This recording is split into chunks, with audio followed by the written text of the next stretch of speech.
A ti vidiš videoigre kot nekaj pozitivnega ali negativnega? Ker včasih so, oziroma zdaj ne vem, če je še vedno ista težnja v medijih, ampak videoigre so analizirali kot nekaj, kar je ful slabo, da pa je vpliva na dvig nasilja, da je, ne vem, veliko teh, ki so povzročili zločin, so nekako rekli, ja, to sem naredil zaradi videoigre. Kako ti vidiš danes videoigre in se ti zdi, da je ta težnja, da so video games bad še vedno? Pač jaz osedim kot pozitivno, splet je pozitiven, igre tudi, večina vidi kot negativnega, se pa zavedam nekih posledic negativnih. Recimo zasvojenost, ne? Ker nekdo igra ure in ne skrbi ne za higieno, ne pije, ne je in tudi umrli so, ne, za računalnikom. Tako da se jih da zelo dobro pač uporabljati tudi v šoli, kjerkoli. Zdaj ti primeri, ki pa je nekdo pač nekaj naredil, če gremo raziskovati, pogosto je imel že prej težave, je pogosto imel predispozicije, da je že bil prej nasilen, pa družinsko okolje je bilo nasilno, nagnjen bolj k agresiji, to bolj vidijo. To je pa en psiholog, na katerem pač stoji tudi moja raziskava, ne, Bandura.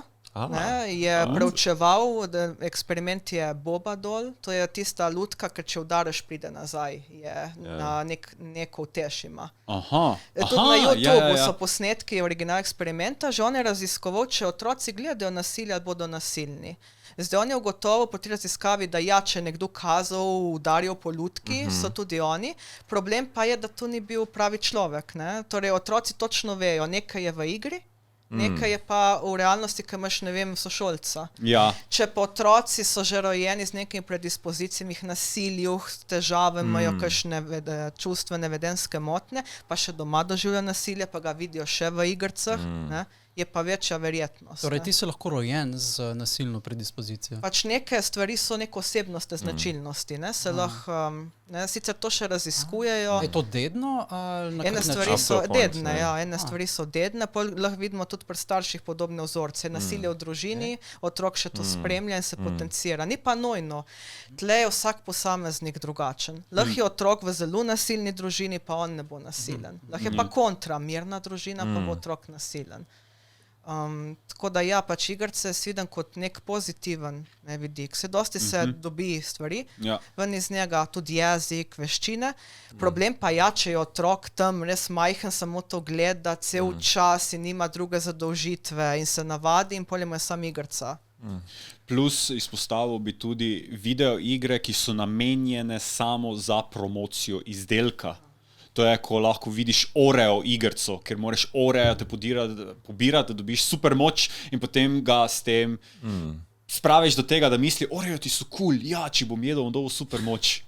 In to so te taktike, ki jih tudi uporabljajo v igricah. Včasih je bil Popaj pa špinača, ko je dejansko dober zate, zdaj pa dobiš Oreo, Jesus. Zdaj ima še McDonald's neko, kaj ima Pac-Man, da dobiš točke.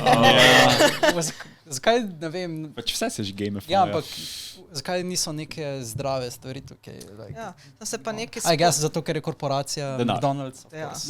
Se pa neki spomnim, mi smo imeli to podobno temo na psihologiji na enem seminarju in en moj sošolc rekel, ja, Angry Birds je zelo taka igra, ne, nič nasilnega, ampak frustrirajoča, da si res lahko nasilen, da mečeš računalnik, telefon. To da ni nujno, da je igrica nasilna. Pa ne, saj tudi League of Legends je taka, da it's like brings out worse in people, ne. In to smo v bistvu si na spletu, ne, nisi okoli pravih ljudi, kad drugače se obnašaš. A je tudi potem zaradi tega pride do tega pojava, do tega cyberbullyinga? Mob mentality. Ker ti ne vidiš osebe, čisto drugače se uživo. Tudi, ko so kakšni jezni komentarji, ne vem, na 24 ur ali kjerkoli, drugače bo ta človek s tabo govoril v resničnem življenju, ne. Ker te vidi, tam pa ne vidiš, tam govoriš pač zaslonu, ne. Točno tak, ja. To je ta problem. Samo vzameš pa osebno, ne, dejansko take komentarje, ne, to je zanimivo, ne. Se te nam zelo lepo pokazala ona, deklica naša. Aha, Košino epizoda. Ja, tista epizoda.